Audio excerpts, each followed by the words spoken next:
Hi, today I'm reviewing OPPO A16S and I'll show you how to log out from Gmail account on this device.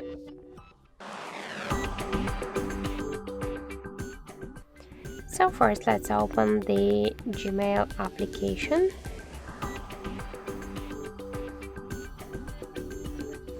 Then just click here on the right upper corner. Here we can see that we are logged in into Gmail account, and now if you want to log out from Gmail account in Gmail app, we should log out from Google accounts on our device. And to do that, we should click to manage accounts on this device and tap to this account. Now click on the right upper corner and tap to remove account. Then confirm your action by click to remove account again.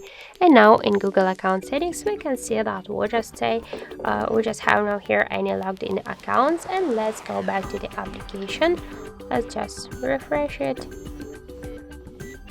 So now we can see that we just successfully logged out also from Gmail application.